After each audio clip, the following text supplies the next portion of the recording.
여기 자신의 목숨을 걸고 천기를 훔쳐본 뒤 사라진 한 남자의 한국에 관한 예언 기록을 전해드립니다. 동방의 등불이 다시 켜지는 시각은 정확히 정해져 있다 라고 시작하는 예언입니다. 이 예언을 남긴 인물은 바로 중국의 역사학자이자 현재는 세상과의 인연을 끊고 은둔한 예언가 리슈동입니다. 그는 본래 대학에서 동양사와 고대 천문학을 가르치던 저명한 교수였습니다. 그랬던 그가 왜 갑자기 강단에서 내려와 깊은 산속으로 들어갔을까요? 이야기는 2015년의 어느 늦은 밤, 베이징의 한 오래된 문서보관소에서 시작됩니다. 당시 리슈동 교수는 중국 공산당 고위 간부들만이 열람할 수 있는 비공개 역사 사료를 정리하는 프로젝트에 참여하고 있었습니다. 그곳에서 그는 당나라 시대의 예언서인 추배도의 원본 해석본과 함께 현대 중국의 정세 분석가들이 작성한 극비 보고서들을 접할 수 있었습니다. 호기심에 그 문서를 펼친 리슈동 교수는 경악을 금치 못했습니다. 그 문서에는 2019년에 전 세계를 덮칠 보이지 않는 회색 안개, 즉 전염병의 출현과 2022년에 서쪽 대륙에서 발생할 쇠와 불의 부딪힘, 즉 전쟁이 정확한 연도와 함께 기록되어 있었기 때문입니다. 하지만 그를 진정으로 두렵게 만든 내용은 그 뒤에 이어질 미래에 관한 기록이었습니다. 그 기록은 대륙의 몰락과 그 기운이 동쪽의 작은 반도, 즉 한국으로 완전히 넘어가는 흐름을 가리키고 있었기 때문입니다. 충격에 빠진 그는 이 내용을 자신의 비밀 노트에 필사한 뒤 천기를 아는 자는 입을 다물어야 산다 라는 말을 남기고 윈난성의 깊은 산속으로 거처를 옮겼습니다. 그리고 10년의 침묵 끝에 그가 바라본 2026년 이후의 세상에 대한 기록이 세상 밖으로 조금씩 흘러나오기 시작했습니다. 리슈동은 다가올 2026년을 가리켜 용이 낡은 비늘을 뜯어내고 뱀이 푸른 허물을 벗는 해라고 정의했습니다. 여러분도 아시다시피 다가올 2026년은 병오년, 붉은 말의 해이고 그 직전인 2025년은 을사년, 푸른 뱀의 해입니다. 리슈동의 예언록 동방의 촛불이 태양이 될 때의 첫 장은 이렇게 시작됩니다. 거대한 붉은 용은 너무 많은 것을 삼켜 배가 터질 것이니 그 썩은 살이 터져나오는 고통의 비음은 2025년의 끝자락부터 시작될 것이다. 뱀이 허물을 벗는 고통을 겪어야 새로운 살이 돋아나듯 동쪽의 반도는 지난 수년의 시련을 끝내고 2026년부터 찬란한 새 비늘을 얻게 되리라. 이것은 무엇을 의미할까요? 그는 역사의 흐름을 읽는 학자입니다. 그의 말은 곧 2026년을 기점으로 동북아시아의 반도가 완전히 뒤집힌다는 것을 의미합니다. 그가 본 미래 예언의 핵심은 기운의 이동입니다. 그는 이렇게 적었습니다. 하늘의 기운은 고여있는 물을 싫어한다. 대륙의 물은 이미 썩어 악취가 진동하니 하늘은 맑고 흐르는 물을 찾아 동쪽으로 그 물길을 돌릴 것이다. 2026년 병오년의 태양이 떠오르면 세상 사람들은 보게 될 것이다. 겉으로 거대해 보이나 속이 텅 빈 거인이 무릎을 꿇고 작지만 단단한 다이아몬드 같은 나라가 그 위로 솟아오르는 것을. 이는 현재 국제 정세 전문가들이 우려하는 중국의 내부 부채 문제와 인구 저벽, 그리고 그에 반해 세계적으로 위상이 높아지는 한국의 기술력과 문화적 힘을 정확히 꿰뚫어본 통찰입니다. 리슈동은 이 시기가 한국에게 단순한 경제적 호황이 아니라 5천년 역사상 가장 강력한 대운, 즉 그레이트 포춘이 들어오는 입구라고 설명합니다. 하지만 리슈동은 경고의 메시지도 잊지 않았습니다. 대운이 들어오기 직전인 2024년과 2025년 사이에 한국은 마지막 진통을 겪는다고 말입니다. 동뜨기 전의 새벽이 가장 어둡고 차가운 법이다. 반도의 사람들은 서로 미워하고 가진 자와 못 가진 자가 으르렁거릴 것이나 이것은 묵은 피를 뱉어내는 과정일 뿐이다. 두려워하지 마라. 2026년에 태양이 뜨면 거짓말처럼 안개가 걷히고 세계의 모든 보물이 동방의 반도로 쏟아져 들어올 것이다. 이 예언은 지금 우리가 겪고 있는 사회적 갈등과 경제적 어려움이 멸망의 징조가 아니라 더 큰 도약을 위한 성장통임을 시사합니다. 놀랍지 않습니까? 윈난성 깊은 산속의 은둔자가 3,000km나 떨어진 대한민국의 오늘을 훤히 들여다보고 있다는 사실이 말입니다. 그렇다면 구체적으로 2026년 이후 세계는 어떻게 변하고 한국에는 어떤 일이 벌어질까요? 리슈동의 예언록은 2026년부터 2028년까지의 시기를 가리켜 거짓된 풍요가 끝나고 진짜 주인이 곳간 열쇠를 쥐는 시기라고 명명했습니다. 그는 자신이 머물고 있는 중국 대륙의 미래를 아주 비관적이고도 냉철하게 묘사했습니다. 그의 기록을 보면 이런 구절이 나옵니다. 붉은 용은 지난 30년 동안 너무 많은 것을 탐했다. 흙으로 빚은 빵을 진짜 빵인 줄 알고 먹었으니 이제 그 뱃속에서 탈이 날 것이다. 2026년이 되면 용은 배가 아파 뒹굴 것이고 그가 움켜쥐고 있던 금진보화는 고통을 이기지 못하고 손가락 사이로 흘러내릴 것이다. 그 흘러내린 금빛 물결이 어디로 가겠는가? 물은 언제나 가장 맑고 단단한 땅으로 흐르는 법이다. 리슈동이 지적한 흙으로 빚은 빵은 현재 전 세계 경제학자들이 경고하는 중국의 과도한 부동산 개발과 빚더미를 정확히 짚어낸 것입니다. 겉으로 화려한 고층 빌딩이 즐비하지만 그 속은 텅 비어 있다는 것을 꿰뚫어 본 것이죠. 이 예언에서 우리가 주목해야 할 한국 미래의 핵심은 바로 부의 대이동입니다. 리슈동은 서양의 상인들, 즉 미국과 유럽의 거대 기업들이 짐을 싸서 이동하는 모습을 철새의 이동에 비유했습니다. 서쪽 바다 건너에 푸른 눈을 가진 상인들은 영리하다. 그들은 용이 병들었음을 가장 먼저 알아채고 둥지를 넘길 준비를 마쳤다. 그들이 찾는 새로운 둥지는 늙고 지친 섬나라 일본도 아니고 아직 여물지 않은 남쪽의 정글도 아니다. 그들은 도깨비의 재주를 가진 사람들이 사는 동쪽의 반도 한국으로 몰려들 것이다. 여기서 말하는 도깨비의 재주란 무엇일까요? 바로 무에서 유를 창조해낸 한국인 특유의 손기술과 최첨단 기술력을 의미합니다.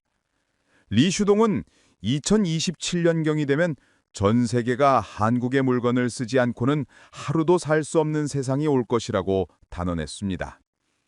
특히 흥미로운 점은 그가 한국의 특정 산업을 콕 집어 예언했다는 것입니다. 그는 이것을 빛으로 만든 쌀과 생명을 살리는 물이라고 표현했습니다. 현대적인 용어로 해석하자면 반도체와 바이오 산업입니다. 그의 예언서를 직접 인용해 보겠습니다. 동방의 반도에는 흙이 아닌 빛으로 농사를 짓는 농부들이 있다. 그들이 만들어낸 빛의 쌀이 없으면 세계의 모든 수레바퀴는 멈출 것이다. 또한 병든 용이 내뿜는 도끼를 해독할 생명의 물 역시 그곳에서 솟아날 것이니 세계의 병자들이 돈보따리를 싸들고 한양, 서울에 줄을 서게 될 것이다. 이는 2026년 이후 AI와 첨단 기술의 발전으로 한국 반도체에 대한 의존도가 극에 달하고 고령화된 세계를 구원할 바이오 기술이 한국에서 꽃 피우게 될 것임을 암시합니다. 이것은 단순한 희망사항이 아닙니다.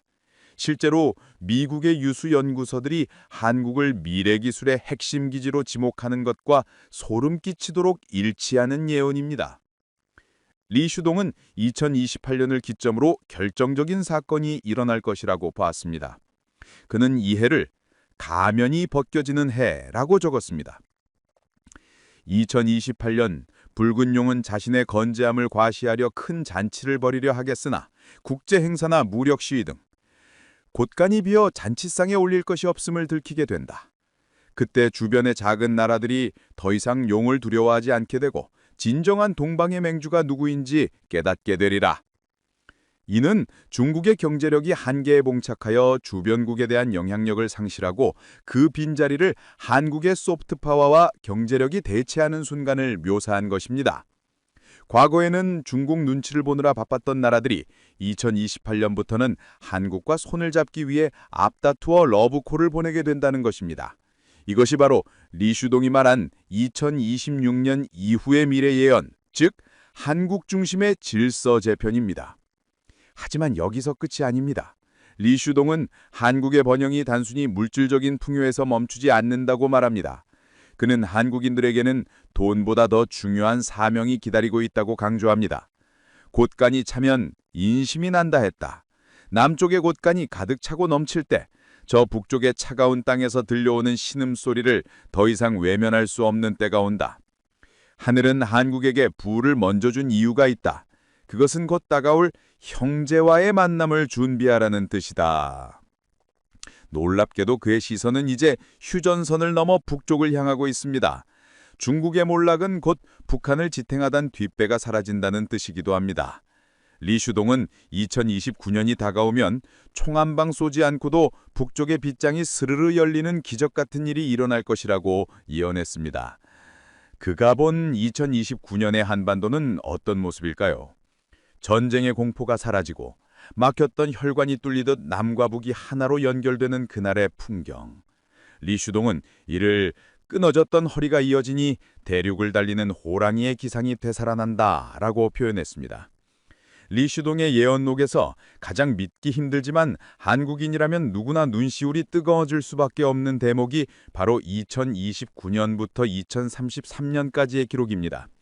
많은 분들이 한국의 미래를 걱정할 때 가장 먼저 떠올리는 것이 바로 북쪽과의 전쟁일 것입니다. 하지만 리슈동은 단호하게 고개를 젓습니다.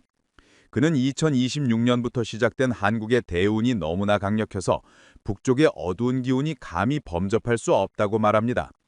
그의 예언서 동방의 촛불이 태양이 된다의 제3장은 이렇게 시작합니다. 북쪽에 얼어붙은 땅을 녹이는 것은 뜨거운 불, 즉 미사일이나 전쟁이 아니다. 그것은 남쪽에서 불어오는 달콤한 봄바람이다. 2029년 기후년이 되면 압록강의 얼음이 스스로 비명을 지르며 깨질 것이니 이는 누군가 망치로 깬 것이 아니라 봄이 왔기 때문에 자연이 녹아나리는 이치와 같다. 이 예언이 의미하는 바는 명확합니다.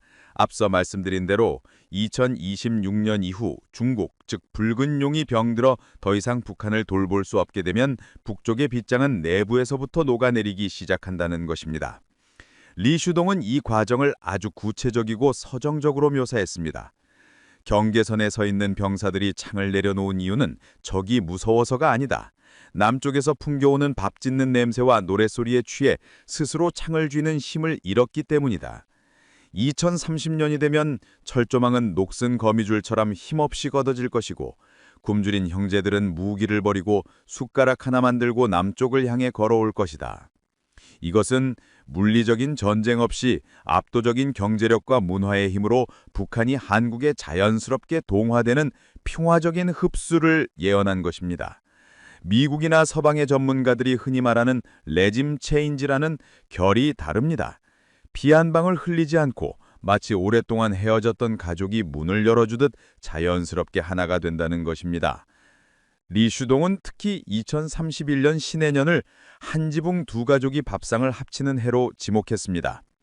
그는 이때의 상황을 이렇게 그렸습니다. 남쪽의 왕은 북쪽의 백성들을 향해 칼 대신 밥독을 연다.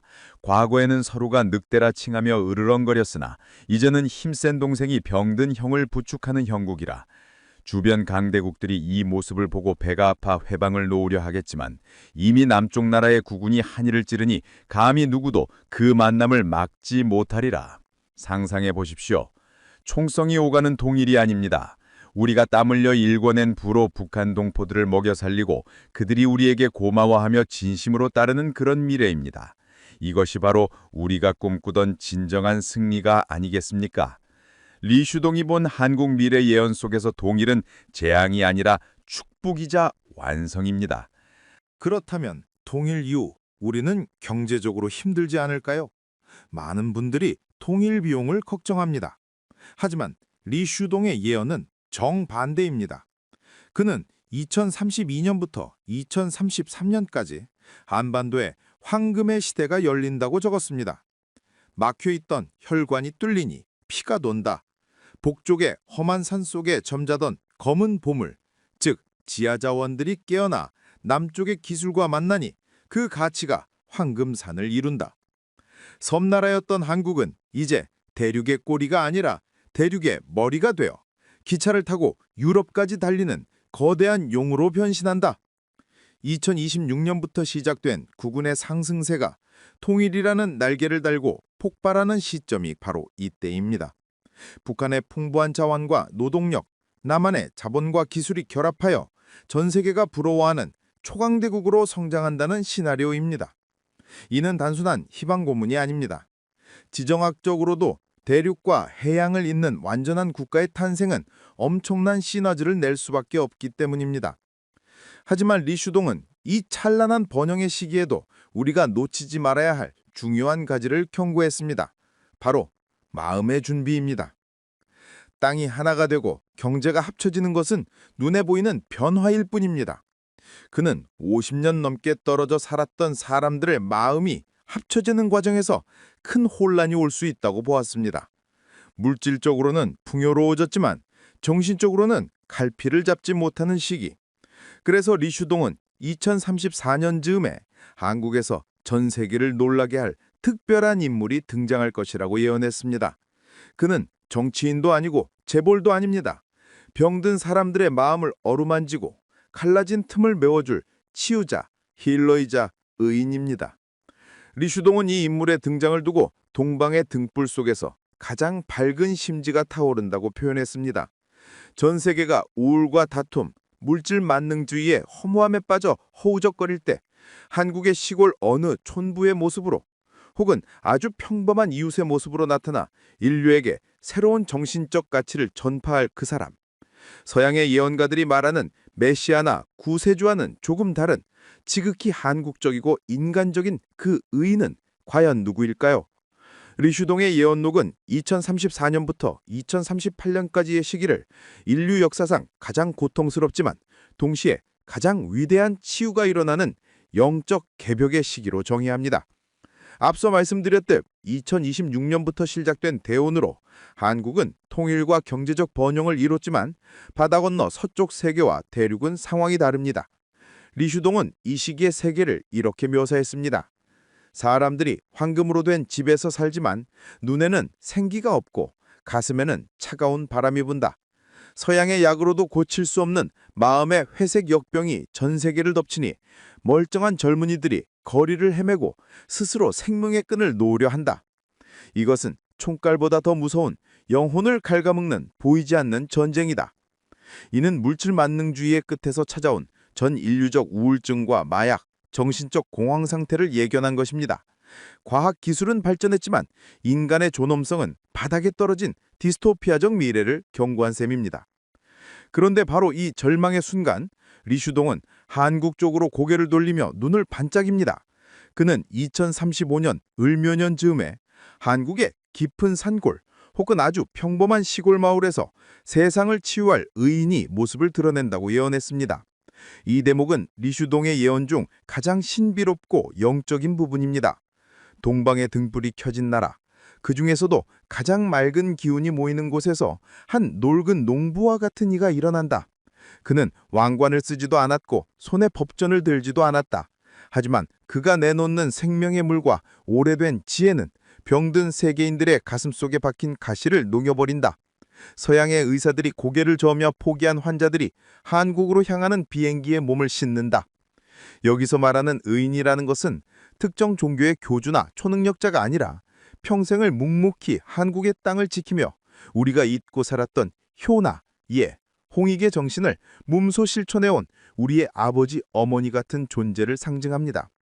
혹은 한국의 바이오 기술과 전통 발효 과학이 결합하여 만들어낸 기적의 신약일 수도 있고 한국 특유의 정의나 공동체 의식이라는 정신적 해법일 수도 있습니다. 리슈동은 이걸 뭉뚱그려 한국인의 피 속에 흐르는 5천년 묵은 신성한 DNA가 2026년에 태양을 받아 비로소 꽃을 피우는 것이라고 해석했습니다. 세계인들이 한국인의 삶의 방식, 즉 어른을 공경하고 이웃을 살피는 그 따뜻한 마음씨를 배우기 위해 서울로, 시골 마을로 몰려든다는 것입니다. 이것이 바로 진정한 의미의 미래 예언이자 문화 강국의 완성입니다. 이 시기가 되면 한국의 위상은 단순히 물건 잘 만드는 나라를 넘어 정신적 지도국, 멘토 스테이트로 격상됩니다. 예언사엔 이런 구절이 나옵니다. 세계의 오만한 왕들이 동방의 의인 앞에 무릎을 꿇고 묻는다. 어찌하여 우리의 막대한 부로도 행복을 살 수 없습니까? 그러자 의인은 흙 묻은 손으로 그들을 일으키며 답한다. 하늘을 공경하고 사람을 사랑하는 마음이 없으면 황금은 그저 돌덩이를 뿐이요. 이 가르침이 전 세계로 퍼져나가니 비로소 인류는 긴 어둠의 터널을 빠져나오게 된다. 가슴이 벅차오르지 않으십니까? 우리가 밥상머리에서 자식들에게 가르치던 그 잔소리 같던 이야기들이 사실은 병든 세상을 구할 유일한 해독제였다는 사실입니다. 하지만 리슈동은 이 위대한 과업을 완수하기 위해 지금 이 시대를 살아가는 우리들에게도 중요한 숙제를 던졌습니다. 바로 뿌리를 잊지 말라는 것입니다. 그는 2038년까지 한국이 세계의 존경을 받는 리더 국가로 굳건히 서기 위해서는 젊은이들이 서양에 겉멋에 취하지 않고 우리 고유의 정신을 지켜야 한다고 강조했습니다. 그리고 그 정신을 지켜내고 전수해 줄 사람은 바로 대한민국을 일궈온 어른들 뿐이라고 말합니다. 자, 이제 한국은 부와 명예 그리고 정신적인 권위까지 모두 갖춘 완벽한 나라가 되었습니다. 그런데 리슈동의 예언록 마지막 부분에는 아직 풀리지 않은 숙제가 하나 남아 있습니다. 바로 우리 옆에 있는 늙은 섬나라 일본과 잃어버린 고토 만주의 운명입니다. 리슈동은 2039년이 되면 지도가 바뀐다고 했습니다. 총 한자로 세지 않고 영토가 넓어지는 기이한 현상. 과연 일본은 어떻게 침몰하고 만주는 어떻게 우리 품으로 돌아오게 될까요? 리슈동의 예언록 동방의 촛불이 태양이 될 때의 후반부인 2039년과 2040년의 기록은 한반도를 넘어 동북아시아 전체의 지도가 어떻게 다시 그려지는지를 보여줍니다. 이 대목에서 리슈동은 아주 의미심장한 비유를 던집니다. 해는 동쪽에서 떠오르지만 그림자는 서쪽으로 길게 눕는다. 2026년부터 시작된 동방반도, 한국에 강렬한 태양빛이 너무나 눈부셔 그 옆에 있던 늙은 섬나라는 그림자에 가려 보이지 않게 될 것이다. 이것은 물리적으로 일본이 바닷속으로 가라앉는다는 뜻이 아니다. 국가의 기운이 다하여 세계 무대에서 존재감이 사라지는 국가의 침묵을 의미한다. 리슈동은 2039년 기민년을 가리켜 섬의 등불이 꺼지고 촛불을 빌리러 오는 해라고 예언했습니다. 그의 기록은 이렇습니다. 섬나라의 거리는 노인들의 기침소리로 가득 차고 젊은 아이들의 울음소리는 끊긴 지 오래다. 그들이 자랑하던 정밀한 기계들은 녹이 슬고 곳간은 비어 하루하루를 걱정하게 된다. 자존심 강한 섬나라의 주인들은 결국 고개를 숙이고 바다 건너 반도의 문을 두드리며 말할 것이다. 우리에게 당신들의 남는 온기를 좀 나눠주시오. 이것은 굴복이 아니다. 살기 위한 처절한 본능이다. 여러분, 2026년 이후 급격히 성장한 한국의 국군에 대비되어 인구절벽과 경제적 활력을 잃은 일본이 결국 생존을 위해 한국 경제권에 편입되기를 간청하는 시나리오입니다. 리슈동은 이때 한국의 태도가 중요하다고 말합니다. 우리가 그들을 비웃거나 내치는 것이 아니라 넉넉한 형님의 마음으로 쌀을 나눠주고 기술을 가르쳐주며 사실상의 상국, 모시는 나라 대우를 받게 된다는 것입니다. 칼을 쓰지 않고도 상대를 무릎 꿇리는 진정한 승리. 이것이 리슈동이 본 미래의 한일 관계입니다. 하지만 일본의 몰락보다 더 가슴 벅찬 예언은 바로 북쪽 만주 땅에 관한 것입니다. 2040년 경진년, 리슈동은 이 해를 잃어버린 조상의 뼈가 주인을 찾아오는 해라고 적었습니다.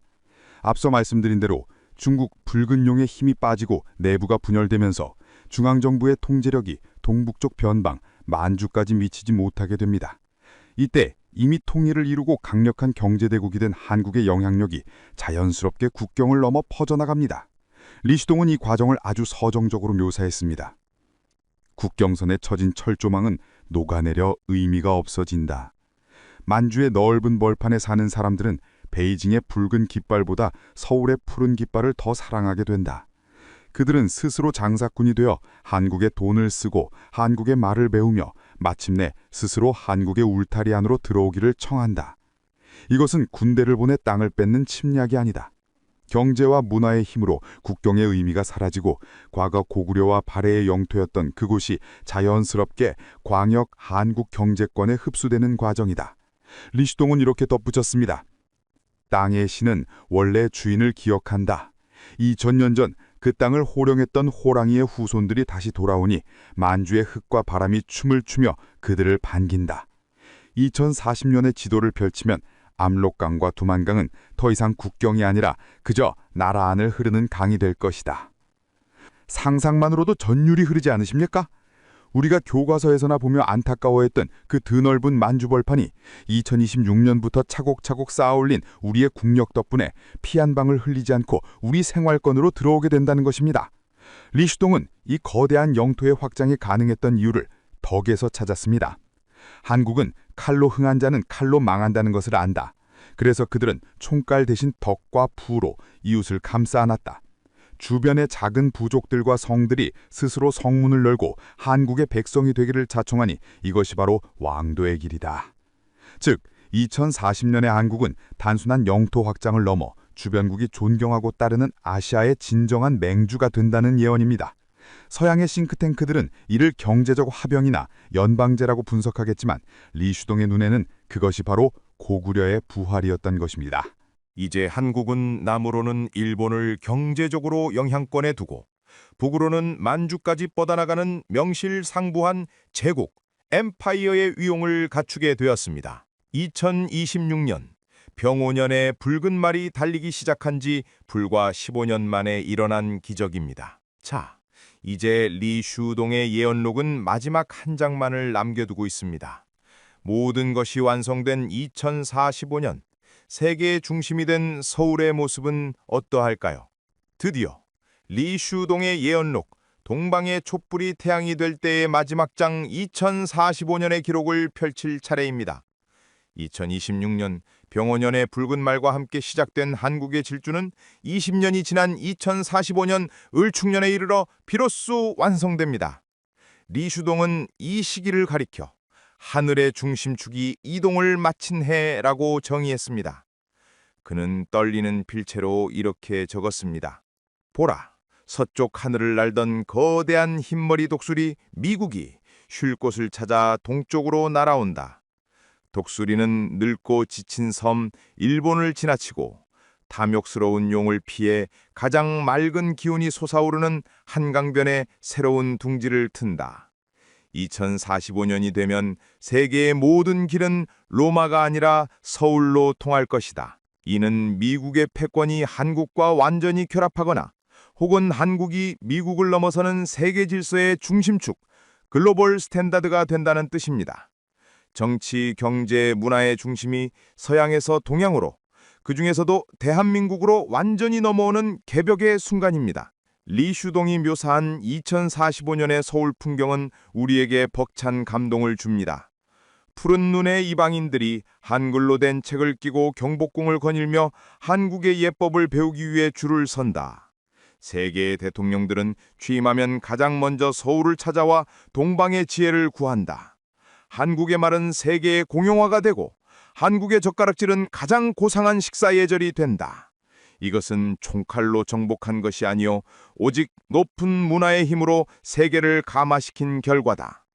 리슈동은 이때 한국이 단순히 잘 사는 나라, 지원을 넘어 인류가 나아가야 할 방향을 제시하는 등대 국가가 된다고 예언했습니다. 하지만 리슈동은 펜을 놓기 전 이 책을 읽게 될 미래의 한국인들에게, 특히 이 시대를 살아가는 어른들에게 아주 엄중하고도 간곡한 당부의 말을 남겼습니다. 이 엄청난 미래 예언이 실현되기 위해 우리가 당장 갖춰야 할 마음가짐에 대한 것입니다. 그는 이렇게 경고합니다. 천기는 준비된 자에게만 복이 되고 준비되지 않은 자에게는 독이 된다. 2026년부터 쏟아질 하늘의 복을 담으려면 너희의 그릇부터 깨끗이 닦아야 한다. 만약 한국인들이 갑자기 찾아온 부와 명예에 취해 조상을 잊고 우더른을 공경하지 않으며 거만하게 군다면 이 모든 영광은 하룻밤의 꿈처럼 신기루로 사라질 것이다. 즉, 국군이 아무리 좋아도 그 안에 사는 사람들의 마음이 병들어 있으면 소용없다는 뜻입니다. 그렇다면 우리는 지금 무엇을 해야 할까요? 리슈동은 구체적인 행동 지침을 제시했습니다. 너희는 홍익의 뜻을 기억하라. 널리 세상을 이롭게 하라는 그 오래된 약속을 지켜야 한다. 젊은이들이 서양의 흉내를 내며 방황할 때 그들을 꾸짖기보다 따뜻한 밭한끼를 먹이며 사람의 도리를 가르쳐라. 2026년에 대운을 여는 열쇠는 최첨단 기술이 아니라 바로 너희 늙은 아버지와 어머니들이 평생 지켜온 정과 예 속에 숨겨 있다. 리슈동은 마지막으로 윈난성의 안개 속으로 사라지기 전 연서의 마지막 줄에 이런 문장을 남겼습니다. 어둠이 깊을수록 새벽이 가깝다. 지금 당신의 삶이 고단하고 팍팍하다 하여 낙심하지 마라. 나는 보았다. 동방의 작은 나라가 거대한 빛이 되어 온 세상을 비추는 그 찬란한 광경을. 그러니 부디 그때까지 건강하게 살아남아 그 영광을 두 눈으로 확인하라. 이것이 바로 중국의 천재 예언가 리슈동이 목숨을 걸고 남긴 2026년 이후의 예언입니다. 중국은 병들고 일본은 침묵하며 오직 한국만이 솟아오르는 미래. 이것은 막연한 희망이 아닙니다. 이미 세계의 흐름은 그렇게 흐르고 있습니다. 우리는 그저 흐름을 믿고 우리의 마음 그릇을 닦으며 기다리면 됩니다. 오늘 전해드린 이 놀라운 이야기가 여러분의 가슴 속에 뜨거운 희망의 불씨가 되었기를 바랍니다. 다가올 2026년 대한민국의 대운을 맞이할 준비가 되셨습니까? 역사의 주인공은 바로 당신입니다. 오늘도 시청해 주셔서 감사합니다.